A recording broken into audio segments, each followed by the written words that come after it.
자, 여러분 반갑습니다. 리얼티입니다. 여러분 어떻게 잘 못 지내고 계시죠? 예, 잘 지내고 계시죠? 이렇게 말하기에는 너무나도 안 좋은 상황이었기 때문에 다들 요즘에 뭐 잘 지내시죠? 이렇게 인사하는데 잘 못 지내는 분들 이 리얼티 쌤의 유튜브를 보고 힘을 얻기를 바라는 차원에서 여러분들이 제 영상을 보면서 아우 쌤 너무 힘듭니다. 이렇게 이제 그런 분들이 많이 클릭하실 거예요. 먼저 우리 수강하신 분들도 계시고 또 수강을 못하신 분들도 계실 겁니다. 그분들께 먼저 오늘 시작하기 전에 이런 이야기 먼저 좀 하고 싶어요. 고생했어 라고요. 예, 수고 많았어 라고 이야기하고 싶습니다. 먼저 기쁜 소식을 좀 전해드리면은요. 다 왔습니다. 여러분들 그동안 엄청 고생 많이 하셨습니다. 예, 우리 서로에게 격려의 박수를 좀 이렇게 보내보도록 하겠습니다. 어려운 장세였습니다. 예, 정말 힘든 장세였고 저도 전문가로서 활동을 조금 멀리 두고 말하지 않을 조심스러운 장세인데요. 어쩌다 보니까 이렇게 좀 빠른 시간이 지나갔습니다. 그런데 제가 바닥에 닿았다라고 이야기하는 거는요. 오늘 메인 이렇게 켜놨지만 먼저 주식시장의 바닥이 닿오지 않았을까 하는 부분들로 먼저 오늘 좀 풀어가고 싶습니다. 부동산 시장에 대해서도 오늘 좀 풀어드리겠지만 그런 거 전에 주식시장부터 먼저 좀 풀어야 되니까요. 선생님 저는 주식 안 하는데요. 이런 말씀 마시고요. 부동산을 하려면 주식도 할 줄 알아야 돼요. 얼추 볼 줄 알아야 됩니다. 시장을 봐야 되기 때문에 그래요. 결국엔 여러분 생각해 보시면 21년도에 제가 이제 말씀드린 대로 21년도에 말씀드린 대로 21년 8월 달에 제가 주식이 이제 상투입니다 라고 말씀을 드렸어요. 그쵸? 그리고 그 장세가 결국 오늘날까지 흘러내려오면서 정말 제가 말씀드린 대로 예측대로 다 되었습니다. 그쵸? 그래서 보시면은 자 21년 8월 달이죠. 21년 8월 달에 제가 여기서 주식 끝났습니다 라고 이야기를 했어요. 그리고 나서 21년 8월 기점 이후에 지금 보면 어때요? 와 대단하죠 여러분. 정말 아니 이건 제가 뭐 그냥 지난 사건을 그냥 얘기하는 것이 아니라 제가 말씀드리지 않았습니까? 그쵸? 이거 때려야 되는 자리입니다. 올라갈 때마다 매도입니다. 그리고 올라올 때마다 계속 매도하십시오. 매도하십시오. 계속해서 말씀을 드렸습니다. 계속 매도하라고. 이것도 이거 먹고 나왔죠? 이거 먹으신 분들도 계세요. 많이는 못 먹었어도 이거 먹고 나온 분들도 계세요. 심지어 그렇죠? 그래서 매도다. 그리고 제가 여기서 8월 달에 또 들어올 때는 뭐라 했습니까? 제가 8월 9월 달일 때는 비중을 조금만 하십시오. 그죠? 비중을 아주 조금만 제발 조금만 하십시오라고 카톡방에서도 말을 드렸고 심지어 손절선은 반드시 지켜야 된다라고 말씀을 드렸습니다. 그리고 나서 제가 오픈 강의를 했었는데요. 얼굴 오픈하는 강의 때 10월 달인가요? 9월쯤에 제가 그런 얘기를 했었죠. 얘가 이제 바닥에 거의 다 온 것 같기도 합니다라고 또 말을 드렸어요. 그죠? 2000선을 안 깰 것 같아요. 2000선 안 깨고 여기가 바닥일 수도 있습니다. 이런 이야기를 했는데요.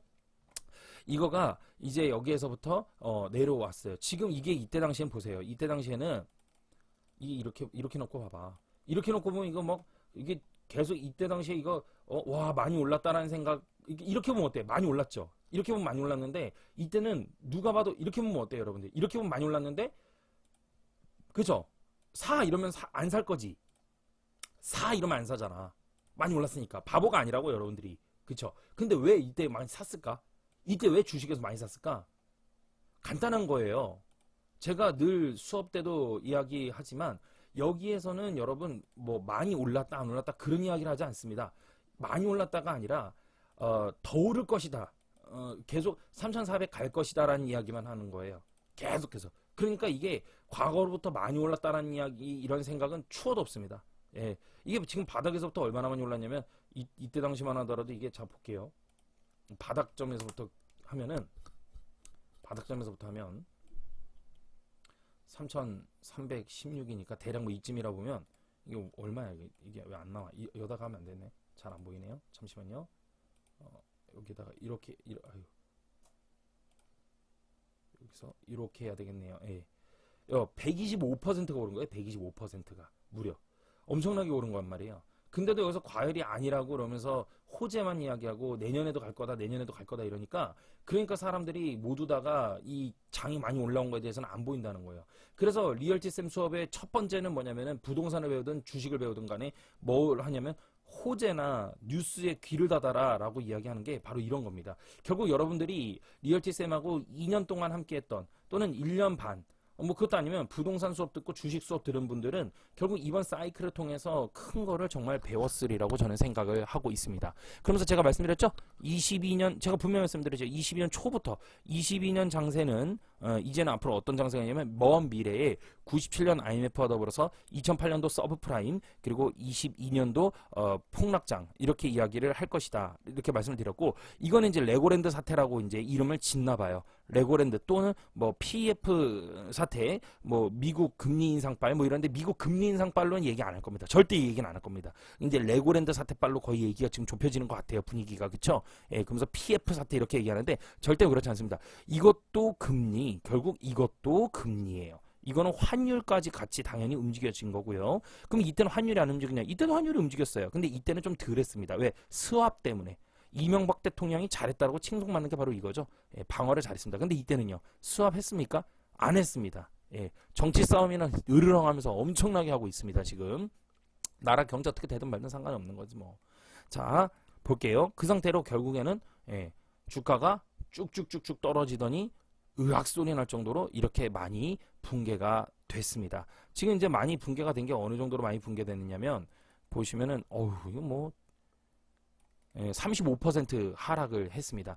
이게 큰 추세로 보면 내년에도 장이 좋을 것 같지만은 않아요. 그렇게 썩 뭐 좋다라고 장담할 수는 없는데 우리가 지금 개월수 빠진 걸로 봤을 때는요. 엄청나게 많은 개월수가 빠졌습니다. 그래서 총 빠진 개수가 하나, 둘, 셋, 넷, 다섯, 여섯, 일곱, 여덟, 아홉, 열, 열하나, 열두, 열세, 열넷다, 둘레, 여섯, 열둘, 열넷, 열여섯, 이제 이렇게 빠졌습니다. 17개월 정도가 주가가 결국에는 빠졌습니다. 그리고 음봉만 계산하면은요. 둘, 넷, 다섯, 여섯, 일곱, 여덟, 아홉 개가 빠졌습니다. 그러니까 12분의 9거든요. 그럼 75%의 확률로 심리도도 바닥을 딱 찍고 적중됐습니다. 아주 완벽하고 퍼펙트하게 깨끗하게 움직여지고 있습니다. 쌤은 주식 하나도 없나요? 저는 하나도 없습니다. 저는 하나도 없습니다. 주식이. 저는 22년도에 주식시장 쳐다도 안 봤었습니다. 다만 얘를 통해서 장을 읽어야 되기 때문에 쳐다보는 겁니다. 결국엔 제가 오픈 강의 때 얼굴 보고 하는 오픈 강의 때 제가 말씀드린 대로 어쩌면 바닥일 수 있습니다 라고 했는데 그게 한 뭐 9월 언제예요? 9월 달인가? 그랬는데 얘 내려가더니 결국 올라오죠? 결국 올라오죠. 이제 얘는요 여러분 내려가도 올라올 겁니다. 엄청난 뭐 희소식만 오랜만에 쌤이 그죠? 쌤 입에서 막 이런 얘기를 하고 있어요. 희소식 얘기만. 오른쪽 여백이 30 이렇게. 그럼 얘는요 이제부터는요 장이 얘는 설사 내려오더라도요 얘는 다시금 올라갈 가능성이 저는 있다고 봐요. 이렇게 내려오더라도 여기 다시 올라갈 겁니다. 그래서 얘는 지금 올라오지만 말씀드릴게요. 얘는 지금 올라오지만 자 분명히 얘기한다. 리얼티쌤이 얘기할게요. 여러분들 꼭 기억하시고요. 마음에 든든하게 꼭 가지고 계세요. 제가 여기서 무너진다라고 얘기했죠. 근데 지금 카톡방에 남은 사람들 많이 없죠? 이거야 바로. 교육을 해도 잊어먹는 거야. 리얼티쌤한테 배웠어도 그 중에 몇 명들이 나갔단 말이에요. 내가 분명히 얘기했거든? 바닥에서 나타날 때는 개인들이 이쪽 쳐다도 안 본다고? 그래서 상처에서 팔으라고 팔았거든? 판 사람들 많거든요? 근데 그 사람 다 많이 없었어요 지금. 그쵸? 그래서 돈 못 벌어요 그러면 여러분들. 제가 그 얘기 누누이 했는데 이제 바닥이란 말이야. 다시 빨리 집합들 해. 카톡방을 열든가 해야 되는데 자 여기서부터 말씀드릴게요. 여기서부터는요 주가가 올라가다가 얘는 다시금 떨어질 겁니다. 얘는 분명히 꺾여요. 얘는 분명히 꺾일 겁니다. 분명히 꺾이는데 얘가 예전처럼 2134 저점 막 붕괴하면서 난리 나고 이런 쓰나미로 붕괴되진 않을 거라고 봐요. 지금 그렇게 무너지진 않을 거예요. 여러분 분명히 말씀드렸어요. 그렇게 무너질 가능성은 높지 않아요. 이거 말 한마디가 이제 신중해. 여기서부터 이제 2134 안 무너지기를 바라야 돼. 이거를 살짝 무너질 수도 있어. 여기서 뭐 2134 안 무너진다 했잖아요. 근데 뭐 갑자기 2120까지 찍고 올라가고 뭐 이런 건 인정해 주라. 플러스 마이너스 20포인트 열어둘게요. 다시 예전에 어디였어? 저 위에서 플러스 마이너스 10%입니다. 이렇게 그냥 적중해 버렸지. 그냥 딱 그죠. 그래서 제가 2134 플러스 마이너스 20포인트 잡고 말씀드립니다. 얘가 무너지고요. 이렇게 무너질 거예요. 다시 무너질 겁니다. 그러면 뭐 11월 중순부터 무너질 수도 있고요. 하나, 둘, 셋, 넷, 다섯 이제 조만간은 무너질 것 같아요. 예, 11월 중순부터 아마 무너질 가능성이 높아요. 무너졌다가 12월 달에 뭐 크리스마스 장인이 하는데 쓸데없는 소리고요. 무너졌다가 얘가 다시금 올라가거나 횡보성을 띠다가 올라갈 가능성이 있다라고 봐야 돼요. 지금부터는. 하단에서는 이제부터는 매도가 아니라 저점 매수세가 이어져야 된다라고 봅니다. 그런데 여러분 뉴스를 보면 요즘 어때요? 개인들이 많이 매각하고 있죠? 이제는요. 그쵸? 바닥이란 얘기예요. 바닥에서 이렇게 되는 거예요. 여러분들이 공부를 한 거야. 지난 1년 반 동안 쌤하고. 이해되십니까? 예, 이해되시죠? 자, 그러면 쌤, 지금 이게 바닥이라는 거를 어떻게 단언하세요? 오픈 강의 때도 제가 말씀드렸죠? 모든 것들이 되게 과대 낙폭으로 많이 떨어져 있고요. 첫 번째로는. 두 번째로는 보조지표나 이런 것들 또한 그런데요. 중요한 거가 또 포인트가 있죠. 포인트가 뭐냐면요. 바로 뉴스거리들을 잘 골라서 봐야 되는 겁니다. 뉴스거리를 잘 골라보는데요. 뉴스거리하고 차트하고 이게 맞아 떨어져야 되는 거야. 그러니까 맞지 않으면 헛뉴스가 돼버려. 자 볼게요. 연준이 몰고 온 달러 강세 막바지 단계다. 연말 증시 위안거리다. 이렇게 나왔어요. 그렇죠? 그러면서 원화 가치는 달러 대비 20% 하락했다. 최근 인플레이션의 요인이 다양하듯이 달러 강세 또한 여러 요인에서 비롯되고 있다. 우선 달러 강세의 가장 큰 원인은 미 연방준비제도의 가파른 금리 인상 때문이었죠. 그렇죠? 그래서 금리 인상하니까 달러가 막 올라갔는데요. 달러도 제가 올라간다 분명히 말씀드렸죠. 다 기억나시죠? 예, 그러나 뭐 사가지고 이렇게 뭐 재테크할 정도는 아니고 가실 분들은 반드시 사놔라라고 말씀을 분명히 드렸어요. 과거 유튜브에 다 있어요. 그게. 그렇죠? 거짓말을 못해요. 이 유튜브를 뭐 어떻게 할 수가 없잖아. 연방준비위원회는 지난 3월부터 지금까지 기준금리를 3.75%나 올렸다. 이 중 무려 4번은 0.75%포인트의 자이언트 스텝이었다. 그렇죠? 엄청났었죠. 달러 가치와 인플레이션 추이. 그래서 자료 미국 연방준비제도 블룸버그예요. 자료는 블룸버그에서 가져왔대요. 올해 10월 이후부터는 필자 전망치 이렇게가 나왔는데요. 좌측이 달러 인덱스고 우측이 미국 소비자 물가 상승률이래요. 좌달러 우소비, 좌청용 뭐 축구할 때나 쓰는 얘기인데 좌달러 인덱스. 근데 인덱스가 어때요? 달러 인덱스가 접혔죠. 끝에 머리가. 그쵸? 그리고 우측이 미국 소비자 물가 상승률이 이제 좀 완만해지기 시작했어요. 그죠? 이게 소비자 물가 상승률이 좀 완만해지기 시작하는 것이 이제 좀 중요한데요. 그뿐만 아니라 최근 킹달러라는 다른 나라의 고유 사정도 한몫한다. 러시아의 에너지 공격을 받고 있는 유럽과 재정 악화의 도마 위에 영국도 지금 뭐 많이 그렇다고 합니다. 그리고 제로 금리를 붙들며 무역 수지 적자마저 커지고 있는 일본, 말도 못합니다. 등이 최근 강한 달러에 힘을 실어주고 있다. 그렇다면 달러는 언제까지 오르고 또 그 영향은 어느 정도일까? 첫 번째, 연방준비위원회가 몰고 온 달러 강세는 지금 막바지 단계인 것 같다. 이게 여러분들을 받아들이셔도 되는 뉴스입니다. 예, 막바지 맞습니다. 연방준비 리얼티쌤이 얘기하면은 거의 맞잖아. 그죠? 연방준비의 금리 인상은 늦어도 내년 봄에 끝날 거기 때문이다. 그래서 내년 봄이면 끝납니다. 여러분 내년 초에는 금리 인상이 끝나요. 그러나 그때부터 막 주가가 막 팍팍 오르고 그렇진 않을 수 있어요. 예. 금리 인상의 효과를 확인하는 데는 어느 정도 시차가 있기 때문에 연방준비위원회는 머지않아서 금리 인상을 멈추고 얼마간 상황을 지켜볼 것이다. 그렇다면 미국에서 비롯된 달러 강세는 지금이 절정기라는 얘기인데 원래 시장이라는 거는 기대를 좀 앞서 반영함으로써 원화도 원달러 강세의 태풍에서 지금 벗어나고 있는 중이라고 본다. 이거는 컨트롤 복사해서 여러분들이 붙여넣기 해놔. 이거는 평생 여러분들이 꼭 숙제해서 가져가십시오. 원래 시장이라는 거는 시장을 좀 앞당겨서 반영합니다. 그래서 기대 심리가 반영이 되기도 해서 갈 때 더 가고 무너질 때 더 무너지는 거야. 아셨죠? 둘째, 유럽이다. 유럽은 아직까지 에너지 충격에서 벗어나지 못하고 있지만 그래도 비축한 연료로 올 겨울을 그럭저럭 무탈하게 넘길 가능성이 높다. 물론 대부분의 유럽 국가들이 내년보다 일그러진 경제 성적표를 받을 때 유로화는 또 다시 흔들릴 수 있다. 이건 뭐 그냥 뭐 그런가 보다 흘리세요. 괜찮아요. 유럽의 경제가 우리한테 미치는 영향이 있다 없다 그 얘기를 하려는 게 아니야. 뭐 그냥 그렇다. 얘 하나면 충분해. 셋째, 일본 같은 경우는 선진국인데도 불구하고 연초 대비 가장 높은 30%의 하락률을 보이고 있는데 엔화예요. 엔화. 일본의 중앙은행은 올해 100조 원의 엔화를 사들였다. 통상 외환시장에서 외부 자본의 공격과 중앙은행의 방어의 승패는 끝나봐야 아는 법. 만약에 원화가 흔들린다면 그것은 엔화가 심리적인 지지선을 내주고 일시 발작을 일으키는 경우에 해당될 것이다. 자, 그럼 이제 무슨 얘기냐? 일본으로 놀러 가십시오. 지금 일본 놀러 가시면 돼요. 지금 일본 놀러 갈 때 좋아. 나중에 일본 비싸다잉? 그때 또 못 간다. 분명히 얘기했어요. 제가.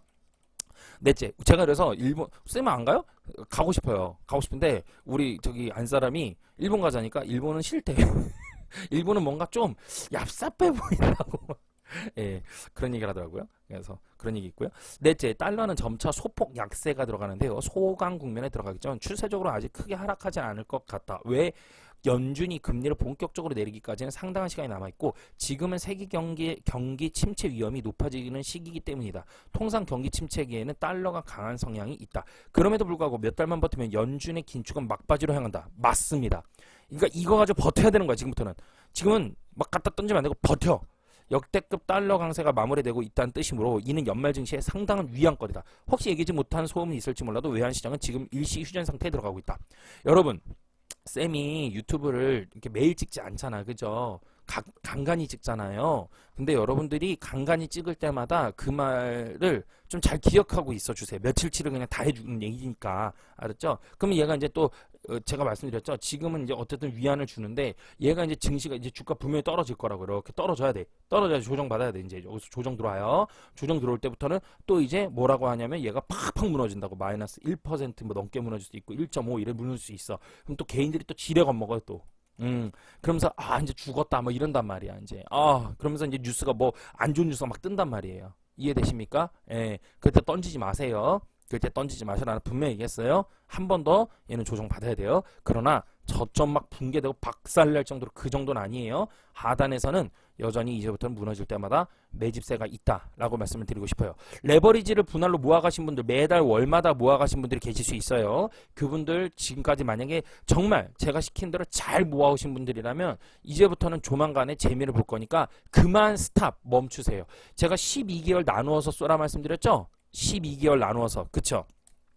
12개월 나눠서 쏘라고 말씀드렸고 유료로 수업을 들으신 분들한테는 제가 12개월 나눠서 하는 것을 멈췄다가 이제 바닥점에서 빵 들어가라 했죠. 그렇죠. 이제부터 여기서부터 무너질 때마다 빵 들어가시는 방향으로 하되 한 번에 확 들어가지 마시고요. 비중을 좀 더 뻥뻥뻥뻥 쏘셔도 될 것 같습니다. 그리고 12개월 동안 나누어서 하신 분들은 아직 플러스 아니에요. 계속해서 모아 가셔야 됩니다. 월말이죠. 월말 시간 2시 40분이라고 얘기했는데 그분들 계속해서 모아 가시면은요 이제부터는 조금 재미있는 릴레이가 시작될 가능성이 제가 볼 때는 있다라고 보여지고 있어요. 뭐 당장 오늘 내일 뚝딱은 아니에요. 몇 개월치를 이야기를 하는 거니까. 아셨죠? 자, 그 다음에 미국 중간선거 뉴욕 증시 호재될까? 그래서 지금 이제 그 미국이 이제 그 중간선거가 있어요. 그래서 이거 가지고 이제 얘기 나오는데 상하 모두가 이제 이게 중요합니다. 이제 지금 현재 40년 만에 최악의 인플레이션 물가 상승으로 인해서 금리 인상을 막 했었던 거죠. 그렇죠? 근데 너무 많이 인상해서 지금 침체 우려가 또 있지 않느냐 뭐 이런 얘기가 나와요. 그래서 여론조사를 지금 했는데 민주당이 상하원 모두에서 패하면 지금 패할 가능성이 있다고 나오거든요. 여론조사는 뉴욕 증시가 추가 상승 동력을 얻을 수 있을 것이라는 관측이 나옵니다. 예, 그래서 지금부터 조정받고 막 그러는 것도 있거든요. 팔아치우고 이제부터 행정부와 의회 지도부가 민주당과 공화당으로 양분되면 경제 전망을 흔들어 놓을 수 있는 주요 법안의 통과가 사실상 불가능해지기 때문이다. 이제 균형을 갖추게 되거든요. 예. 또 공화당이 양원 가운데 한 곳에만 승리해도 물가 상승률을 높일 가능성이 있는 민주당의 경기 부양적인 재정정책 수립 능력이 약해집니다. 이는 FED 연방준비제도죠. 여기에서 인플레이션 억제를 위한 미금리 인상 증거를 하나 없애는 효과를 가져올 수 있다는 것이다. 그래서 다시 한번 좀 정리를 해볼까요? 공화당이 만약에 양원 가운데 승리했어. 상하 중에 승리했어. 그럼 어떻게 된다고요? 미국 금리 인상 그 근거 중에 하나를 없애는 효과를 가져온다. 그죠? 미 준방에는 인플레이션 억제를 위한 기준금리 인상 증거 중 하나를 없애는 효과를 가져와서 기준금리 인상을 함부로 할 수가 없다라는 얘기예요. 하지만 이번 중간선거 이후에 증시 전망은 연방준비위원회의 기준금리 인상에 대한 우려로 복잡한 양상을 또 띠고 있다. 이제 의견들이 막 다양해지는 거지. 그러면서 제롬 파월 연방준비의장은 최종 기준금리 수준은 지난번 예상했던 것보다 높아질 것이다. 최종적으로 어쨌든 간에 파월이 하는 얘기가 뭐래요? 지난해 예상보다 높여놓고 때리겠다. 뭐 어떻게든 최종적으로 그렇게 할 거야. 이러면서 지금 뭐 시간이 없으니까 막 갖다 끌어올리는 거야. 0.75씩 막. 왜 선거에서 공화당 이기는 순간부터 이제 막 마음대로 못 하거든. 금리 인상 중단에 대해서 생각하거나 언급하는 것은 매우 시기상조이다. 이렇게 뭐 얘기하는 거야. 너 아직 뭐라 얘기하지 마. 나 최소 이빨 올려놓고 내려올 거야. 뭐 이런 식으로 이제 얘기하는 거예요. 예, 근데 뭐 이게 뭐 지 마음대로 다 되는 건 아닙니다. 예, 마음대로 다 되는 건 아니에요. 테슬라 한번 주가를 볼게요. 테슬라 한번 보면은 제가 옛날에부터 매도해라 21년도부터 이것도 뭐 서학개미 요즘 서학개미 이런 말 싹 없어졌지 또 그쵸? 결국 어떻게 됐습니까 지금? 예, 어떻게 됐습니까? 379 했던 게 지금 얼마예요? 207 확 내려왔죠? 말도 못합니다 지금 그쵸? 엄청나게 많이 떨어졌습니다 그쵸? 다행히도 삼성전자가 4만 전자 안 보고 올라가기를 천만 다행인데 5만 3천 원까지 내려갔었어요. 정말 죽을 뻔한 거예요 이거. 정말 천만 다행이죠. 그래서 많이 어쨌든 간에 위에서 팔았더라면 그리고 중간중간에 빨리 팔았으면 결국엔 그 사람은 이겼다. 그죠? 그래서 이번 22년도 대망의 거품 꺼지는 사이클 모두들 고생하셨다라고 말씀드리고 싶습니다. 지금 현재 개인들이 계속해서 매도를 하고 있는 상황이고요. 그쵸? 개인들이 계속 막 팔아치웁니다. 뭐 4,700억 지금 뭐 외국인은 조금씩 지금 담고 있네요. 외국인은 볼까요? 외국인 담았어요. 한 달 동안. 기관도 팔고 개인도 파는데. 그러니까 바닥 증조죠. 한 달 동안 외국인들이 좀 담고 있습니다. 지금 이렇게 많이 담은 적이 별로 없는데 이렇게 하고 있습니다. 자, 그러면은 이 뉴스가 과연 믿을 만한 것인가 이런 것들을 봐야 되겠죠. 그쵸? 이 뉴스가 과연 믿을 만한 것인가. 이건 부동산 뉴스니까 이따가 볼게요 한번. 자, 달러를 한번 보도록 하죠. 원달러 환율로 가자. 환율 어디 있니? 이거니? 일단 원. 자, 환율을 봤더니요. 와우. 환율이 지금 보니까 끝에 머리가 꺾여 내려가고 있어요. 드디어. 그쵸? 예. 꺾어 내려가고 있습니다. 얘는요, 말씀드릴게요. 얘는요, 여러분, 환율은 지금 오늘 많이 무너지고 있지만 얘는 다시 좀 올라갈 거예요. 그러나 올라가나 얘가 뭐 고점 돌파를 막 하거나 이러진 않을 거예요. 예, 올라가지만 얘는 다시 떨어질 가능성이 매우 있다라고 보여집니다. 이제 1350원대 뭐 이때까지 아마 좀 가지 않을까라는 일단 1차적인 희망을 보고 있어요. 예, 그러면서 주가는 좀 더 내려오고 반비례적으로 반대로 움직일 거예요. 반대로. 얘 올라가는 동안 얘 내려올 거고 얘 올라갔다 다시 내려오죠. 얘 내려왔다 다시 올라가. 반대로 움직여질 거예요. 그렇기 때문에 지금부터는 환율 혹시나라도 집에 갖고 있는 달러 있다. 이제부터 팔아치우세요.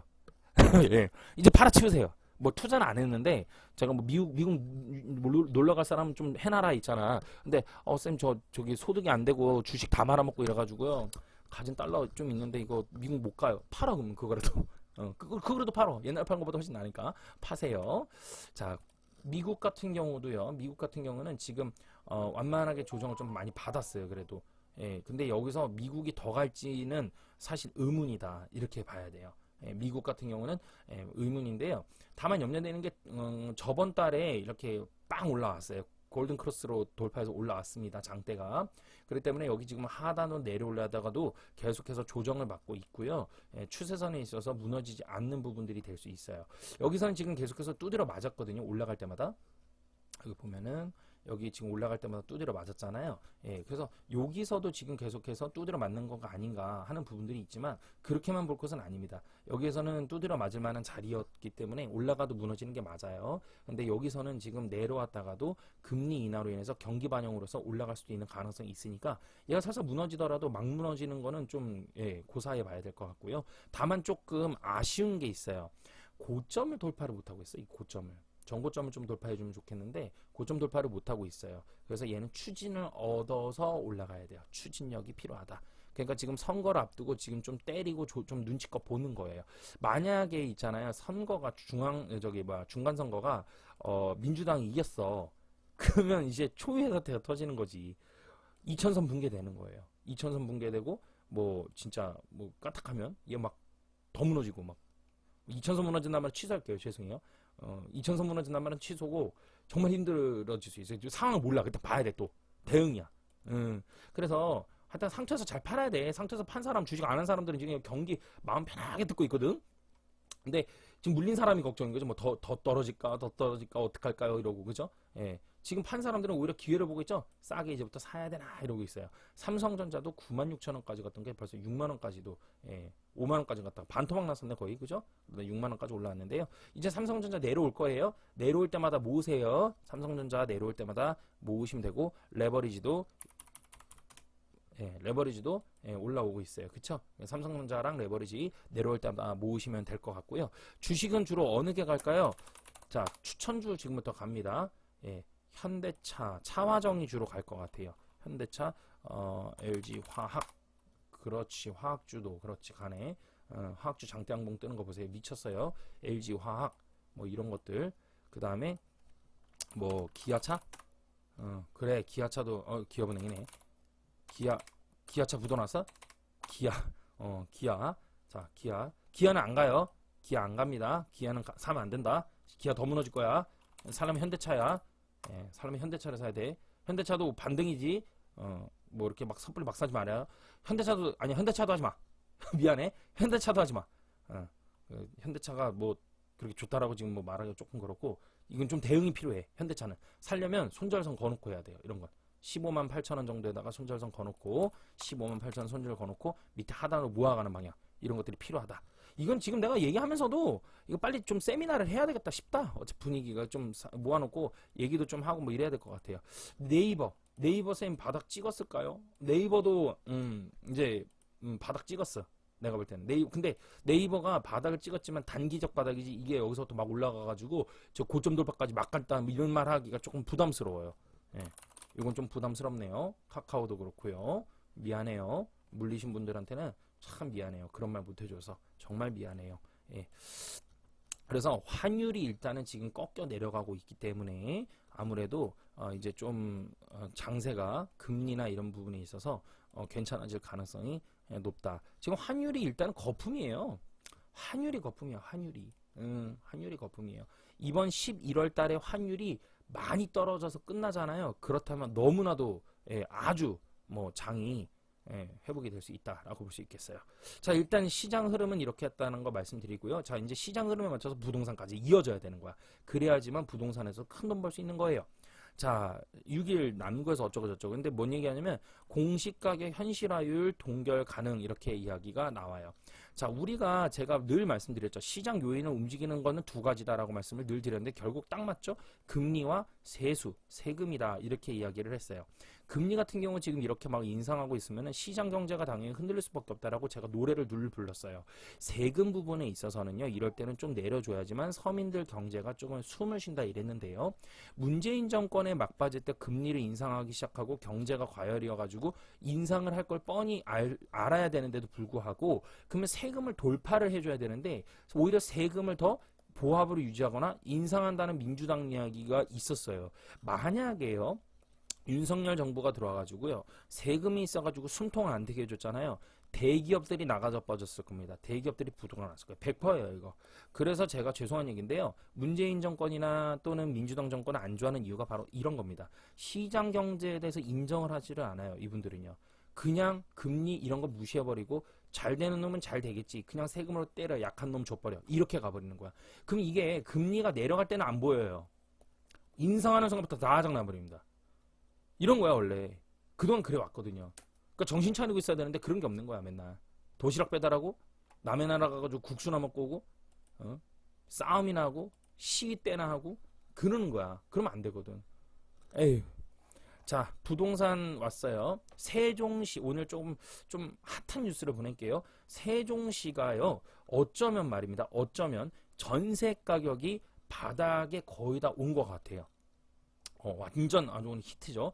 세종시가 전세 가격이 바닥에 다 온 것 같습니다. 전세 거래량이 일단은 체결률이 매우 높아요. 그 말인즉슨 전세의 평균 거래량보다 높다. 즉 전세의 소화 과정이 매우 가파르다, 빠르다, 이렇게 볼 수 있고요. 세종시가 그동안 가격이 많이 빠졌기 때문에 세종시에 있는 사람들은 더 이상 집 살려고 하지 않냐고 전세로 다 옮겨 타는 그런 타이밍이라고 저는 조심스럽게 생각합니다. 그리고 부동산 수업에서 다 알겠겠지만 여러분 기억 좀 나세요? 세종시에 있는 전세 매물의 숫자가요, 드디어 조금 줄어들기 시작합니다. 동시에. 그래서 3026, 3037 이러면서 하다가 전세량이 조금 줄어들기 시작했는데요. 2972선으로서 작년 10월 달만큼 매물 남은 걸로 줄어든 요인이 보입니다. 물론 여기서도 늘었다가 줄었다가 했는데요. 종합적으로 봤을 때 지금 세종시에 있는 거래량과 동반돼서 세종시에 있는 매물들 과열로 봤을 때는 제가 볼 때는 세종시는 머지않아서 이제 전세의 바닥이 오지 않을까라는 얘기를 2022년 연말에 제가 드디어 처음으로 이야기를 해드립니다. 여러분, 그래서 세종시가요 지금요 가격이 그동안 많이 빠졌었고요. 전세 가격 또한 계속해서 빠졌었죠. 많은 전문가들이 전세가 이제 바닥 찍었다, 매매가 바닥을 찍었다는 둥, 세종이 바닥을 찍었다는 둥, 그런 이야기를 했지만, 저는, 그럴 리가 없는데? 라고 하면서, 제가 세종시가 아직 그렇지 않습니다. 라고 이야기를 했고요. 심지어 세종시에 계시는 회원님한테도, 혹시 세종시가 매매 가격이 막 움직여요? 그러니까 되게 저도 신중한 거예요. 그러니까, 아닌데요? 그쵸? 근데 몇몇 전문가들이 그렇게 말을 하는데, 내가 볼 땐 아닌데, 절대 아닌데? 왜냐면, 같은 전문가들이지만, 신뢰를 해줘야 되는 거거든? 근데 제가 이 세종과 몇 개로 인해서 그 전문가들을 되게 그래도 좀 신뢰했었는데, 좀 뭐랄까 죄송한 얘기인데, 리스트에서 좀 이렇게 지웠어. 너무 신뢰 못하겠다. 많이 틀린다. 이렇게 너무 많이 틀리신다. 예, 너무 많이 틀리신다. 그래가지고 일반 웬만한 개인보다도 못하네. 이런 게 있었어. 미안해요. 그래서 그분을 리스트에서 머릿속에서 지웠어. 그래서 그렇고요. 자, 그래서 이제 그 세종시가 전세가 더 이상 이제 빠지지 않을 것 같아요. 제가 볼 때는 여봐. 지금 이게 큰 평수인가요? 아니군요. 2억 2천에서 2억 3천 내에서 계속해서 오랫동안 머물렀어요. 저희가 세종시 임장 갔을 때도 이 가격이었거든요. 전세 가격이 2억 초반대, 2억 초반대에서 보통 평균적으로 8호 기준으로, 국평 기준으로 해서 움직여지고 있고요. 1억 6,500대인데 이건 근저당이 있는 물건일 수 있는 가능성이 높다.